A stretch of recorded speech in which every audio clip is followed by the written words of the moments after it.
السلام عليكم ورحمة الله البنات، مرحبا بكم معايا في لاشين مروان، قناتي مروان. Bienvenue les filles, j'espère que vous allez bien. Aujourd'hui, je vous propose une recette de مسمن ou المحاجب très facile, مسمن réussi à 200%.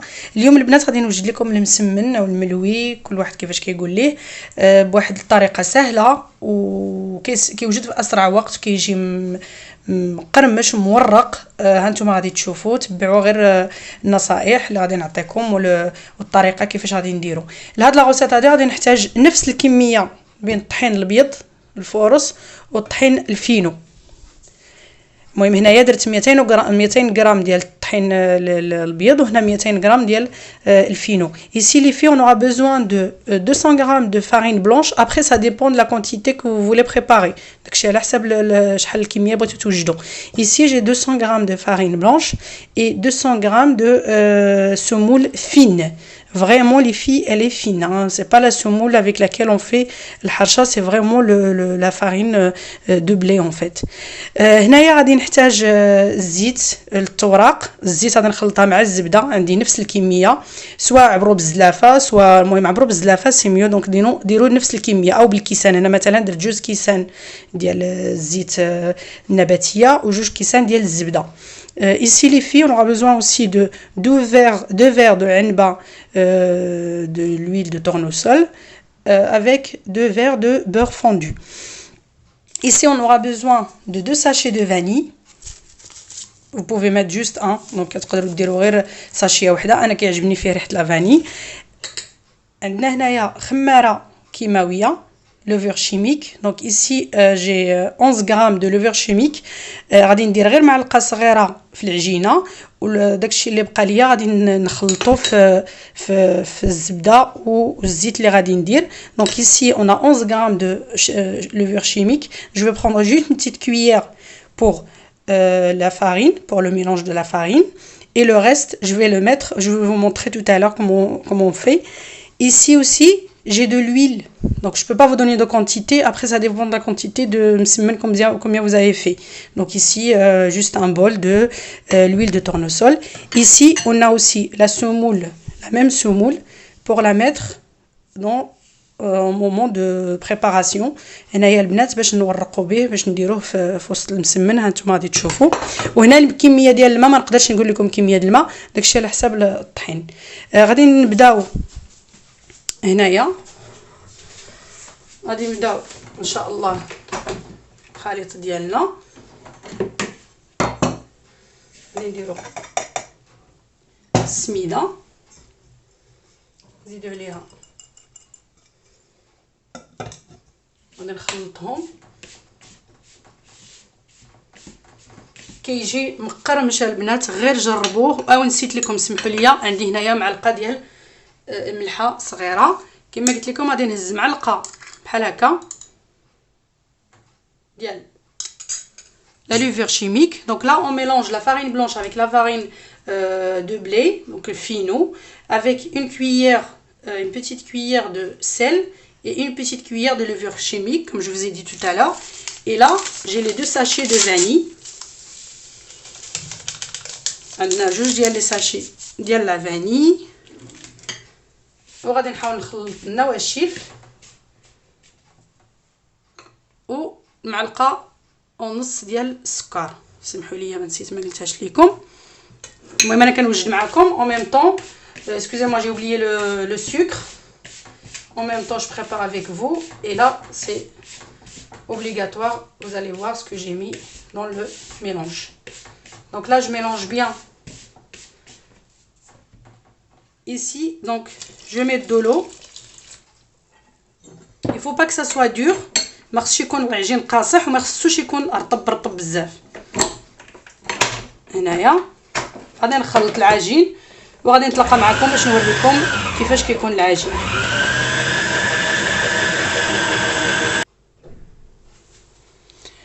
انا رجعت معكم البنات، هانتوما كتشوفوا نوريكم العجينه كيفاش كتطلع لينا.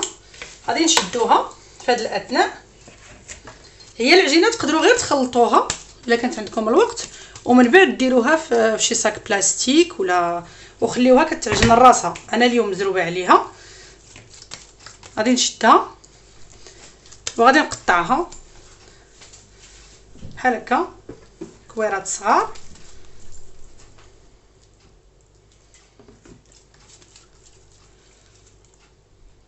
غير صغار بحال هكا صافي حتى نكمل الكميه ديالي. ديك الساعه نغطيهم بصاك بلاستيك ونخليهم واحد 15 دقيقه على ما يتطلقوا ليا ونرجع معكم. انا رجعت معكم البنات، غادي نوريكم. المهم هنايا راني قطعتهم، نوريكم مزيان باش يبان لكم الفيديو مزيان. هنايا قطعتهم، دهنتهم شويه بالزيت وغطيتهم بصاك بلاستيك، خليتهم 15 دقيقه باش ما علاش نديروا لهم بلاستيك باش ما يديرش عليهم داك القشره. الا مشات دارت عليهم داك القشره ما غاديش يبقاو يتطلقوا لينا كما بغينا. فوالا لي في شو دو روتور افيك فو. دونك لا دو مومون كون ا كوبي المسمن ديالنا والمحاجب ديالنا اون بتيت بول كوم سا. دونك on met un petit peu de l'huile comme ça il y aura pas une petite façade un peu dure et après on aura du mal à l'étaler et après ça va se déchirer. Donc là on met le sac plastique, on la laisse 15 minutes. Ici je vous montre les filles. Donc هنا غادي نوريكم، غادي نخلط الزيت مع الزبده كما قلت لكم. فوالا نديرو كلشي باش ما نضيعوش. دونك لا on va mélanger l'huile avec le beurre et on prend une cuillère. Excusez-moi, on prend une cuillère. Du coup on prend la levure qui est restée en fait. ناخذ داك 11 غرام ديال الخماره ديال الحلوه لا لوفور شيميك، ناخذوا منها غير معلقه اللي درنا في العجينه، والتباقي غادي نديروه في الخليط ديال الزيت والزبده ونخلطوا بحال هكا. غادي دير لينا بحال اون بتيت موس، هي اللي كتخلي المسمن كيجي مقرمش. فوالا في دونك on mélange le reste de 11 grammes. Donc on a mis la totalité c'était 11 grammes de levure chimique, pardon. Excusez-moi les filles hein, pour l'accent et puis je m'excuse hein, s'il y a des fautes d'orthographe ou autre. Je vous remercie. Donc là on mélange le reste de la levure. On mélange bien comme ça. Ça nous fait comme une petite mousse. Même on peut faire avec la main, c'est mieux.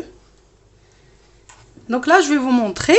Donc pour étaler notre msemen, je vais faire de l'espace. Au début on aura besoin juste de l'huile, d'accord?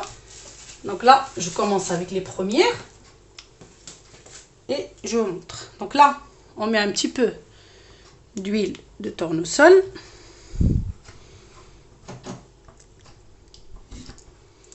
Voilà,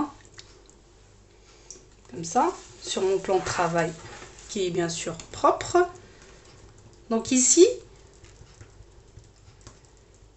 je prends un petit peu, mélange beurre et l'huile, je mets comme ça.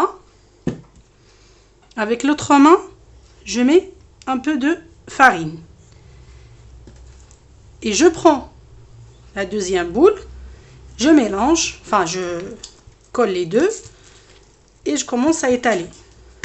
Si vous êtes pressé, vous pouvez faire avec le medlek. Ça ira plus vite. Voilà, donc pour étaler, c'est juste avec de l'huile.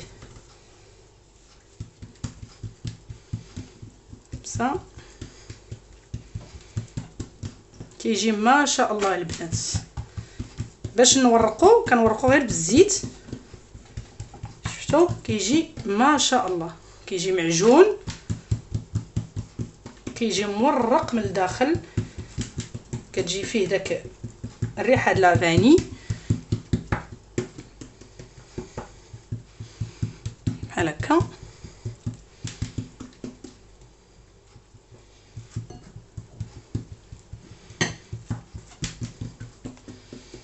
حاولوا نرققوه واخا يتقطع علينا شويه من الوسط ماشي مشكل. دونك on va essayer que ça soit très très fine pour que ça soit feuilleté au milieu. Là je prends le mélange huile, beurre et levure chimique. Et je fais ça. D'accord? Comme ça, bien. Je prends ma farine et je commence à plier. Donc ici,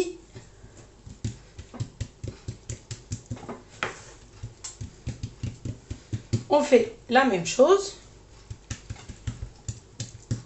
داك الزبده البنات كتعطيه القرمشه.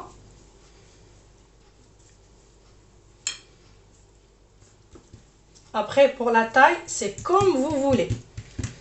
Si vous voulez que ça soit grand ou petit, c'est vous qui décidez. Ça dépend. Moi, je les aime bien comme ça, moyenne, pas trop grande, pas trop petite. Voilà. Donc كنحاولوا ما امكن نرققوهم من الجناب ومن بعد نديرو un peu de farine. Donc on va rajouter un peu de farine par-dessus. Voilà. Première. C'est pareil. Donc à chaque fois on veut plier, en fait, il faut mettre du beurre et de la farine. D'accord.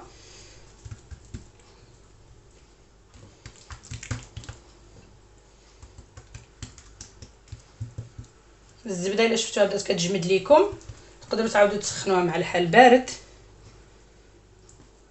صافي وكنخليهم على جنب. ما كنطويهم لا من الجنب لا والو، كنخليهم بحال هكا. هانتوما كيفاش كيجيو ما شاء الله معجونين. صافي وكنخليها على جنب ونعاود معكم واحده اخرى. حاول ما امكن نحيد هاد السميده. كما قلت لكم كنطاليو غير بالزيت بحال هكا. نجيبو داك الزبده. Donc on va étaler avec de l'huile. Après on prend le beurre. C'est ça en fait le secret pour que ça soit feuilleté au milieu.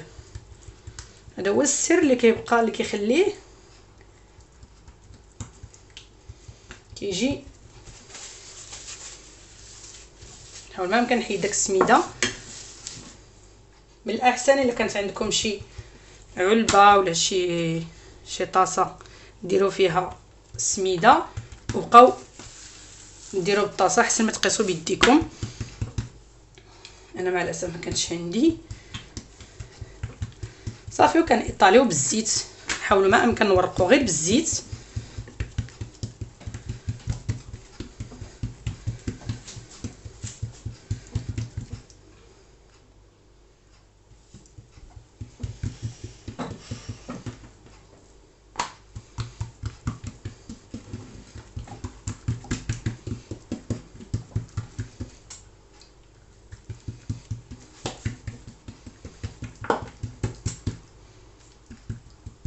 شحال ديال الاخوات كلاو عندي عجبهم وطلبوني على الطريقه. كنوجه لهم التحيه من هذا المنبر. كنوجه التحيات لخونا كريم وينتوغو مرتو ليديا اللي تا هما كيعجبهم. واخا اجنبيه ما شاء الله عزيز عليها المسمن ديال المغاربه او المحاجب في الجزائر بحال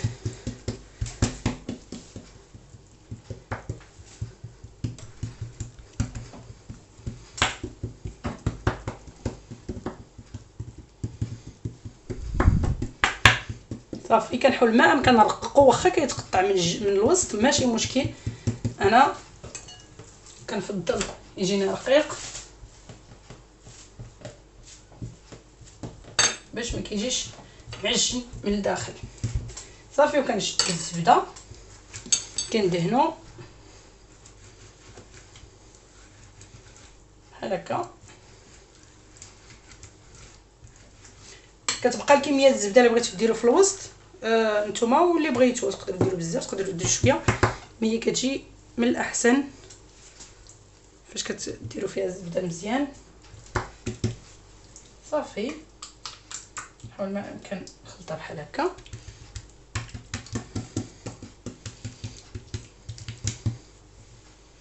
ونحاول ندير encore. Donc voilà les filles, c'est très simple, il faut juste essayer de suivre les étapes. تبعوا غير النصائح.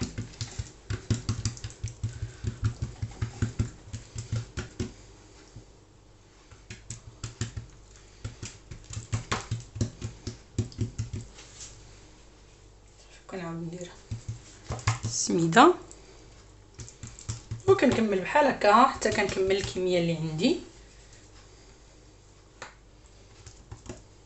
شفتوا واخا كيتقطع من الوسط داك التقاطع كاع ما كيبانوش، راه ماشي مشكل حيت كنرقو صافي كيجي بحال هكا نتوما كتشوفوا. صافي غادي نكمل بحال هكا البنات، نكمل الكميه ومن بعد نرجع عندكم نوريكم كيفاش كيطيب. انا رجعت معكم البنات. المهم هنايا غادي بعد ما كملنا الكميه اللي عندنا نحاولوا نشدوا الزيت ونحاولوا نطلقوهم غير شويه ماشي بزاف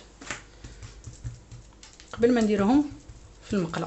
Voilà les filles, donc avant de les mettre à cuire, il faut juste les étaler un petit peu avec un peu de l'huile tournesol.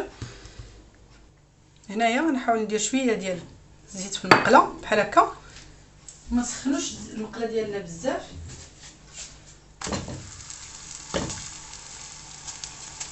صافي ونخليوهم حتى يطلعوا. غير تشوفوا الجناب بداو يتنفخوا لينا شويه، غادي نحاولوا نرشوهم شويه ديال الزيت.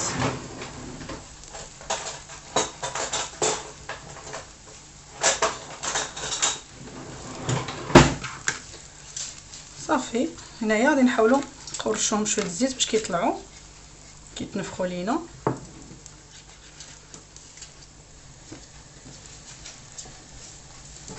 كيجيو هائلين البنات، يستحقوا التجربه.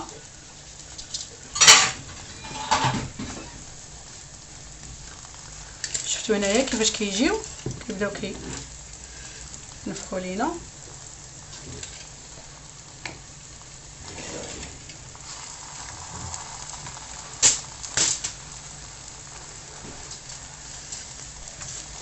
كيجيو ما شاء الله، وداك ريحه لافاني كتطلع.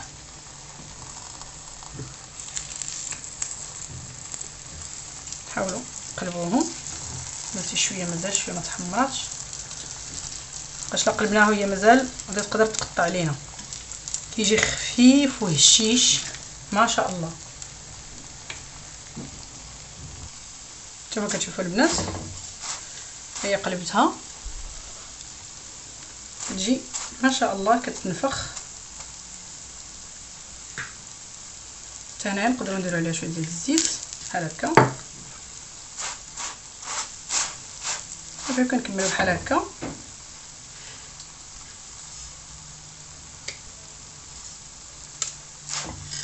يستحقوا التجربه البنات، جربوهم وردوا عليا.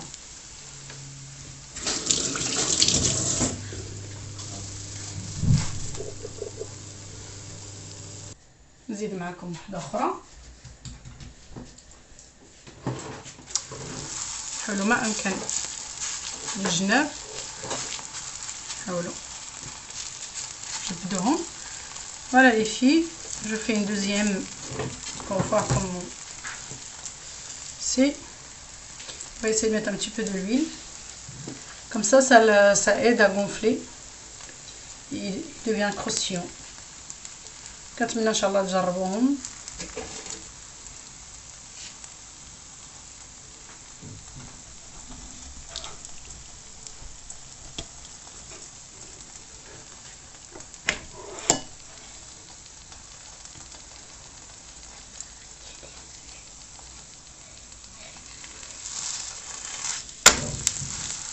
كيفاش كيجيو.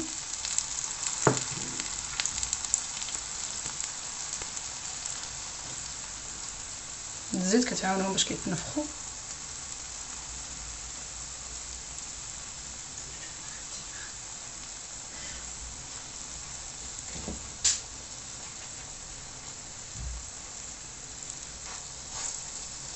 صافي غادي نكملوا هكا تنساليو الكميه ديالنا ديال المسمن والمحاجب، ونوريكم كيفاش كيجيو. شوفوا البنات كيفاش كيجي منفخ ومحمر مع داك السكر اللي فيه، كيجي ما شاء الله.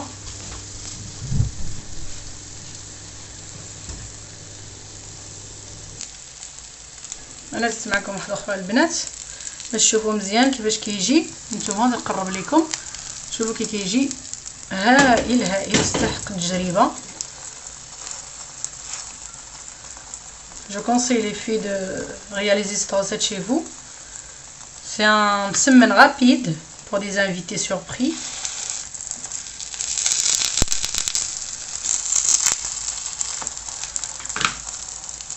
Comme on dit chez nous, les diouf الغفلة. نتوما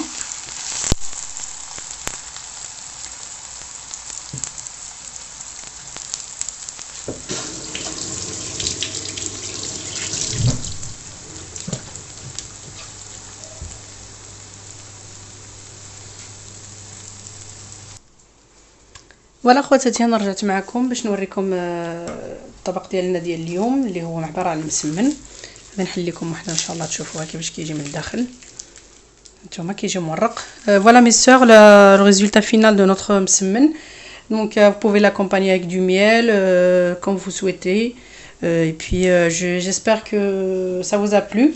نتمنى ان شاء الله تكون هذه الحلقه نالت اعجابكم، وكنت نتمنى ان شاء الله نتلاقاو في حلقه مقبله.